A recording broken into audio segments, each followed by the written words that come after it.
الرحمن الرحیم۔ ایک مرتبہ شیخ عبد القادر جیلانی رحمۃ اللہ علیہ بغداد کی کسی گلی سے اپنے شاگردوں کے ساتھ گزر رہے تھے کہ راستے میں ایک شرابی نشے میں در پڑا تھا۔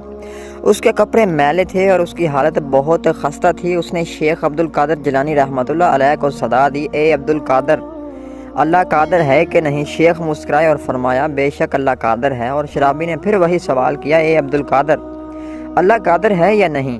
شیخ پھر سے مسکرائے اور فرمایا، بے شک اللہ قادر ہے۔ تیسری مرتبہ جب اس نے وہی سوال دہرایا کہ اے عبد القادر، اللہ قادر ہے یا نہیں، تو شیخ روتے ہوئے سجدے میں گر پڑے اور کہنے لگے، بے شک اللہ کی قسم، اللہ قادر ہے، اللہ قادر ہے اور اللہ ہی قادر ہے۔ پھر انہوں نے اپنے شاگردوں کا حکم دیا کہ اس شرابی کو یہاں سے اٹھاؤ، اسے نہلاؤ اور کھانا کھلاؤ۔ شاگرد یہ سب دیکھ کر بہت حیران ہو گئے اور شرابی کے سوالات کی حقیقت پوچھنے لگے۔ تو شیخ نے فرمایا کہ اس کے پہلے سوال کا مطلب تھا کہ کیا اللہ میری توبہ قبول کرنے پر قادر ہے یا نہیں؟ میں نے جواب دیا، بے شک اللہ قادر ہے۔ اس کے دوسرے سوال کا مطلب تھا کہ کیا اللہ مجھے تمہارے مقام تک پہنچانے پر قادر ہے یا نہیں؟ تو میں نے جواب دیا، بے شک اللہ قادر ہے۔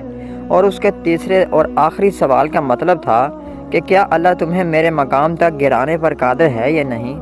تو مجھ پر اللہ کا خوف طاری ہو گیا اور میں روتے ہوئے پکار اٹھا، بے شک اللہ ہی قادر ہے، اللہ ہی قادر ہے، اللہ ہی قادر ہے۔ اور میں نے اللہ سے فریاد کی کہ اے اللہ، مجھے آفتوں سے محفوظ رکھ اور مجھے معاف فرما دے اور میرے عیبوں پر پردہ ڈالے رکھ۔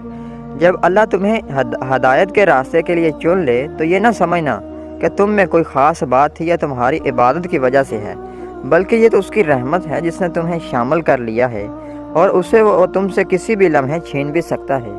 ناظرین، اس ویڈیو کے متعلق آپ کی کیا رائے ہے؟ کمنٹ سیکشن میں اپنی قیمتی رائے ضرور دیجیے گا اور اس ویڈیو کو لائک کرنے کے ساتھ چینل سبسکرائب کرنا مت بھولیے گا۔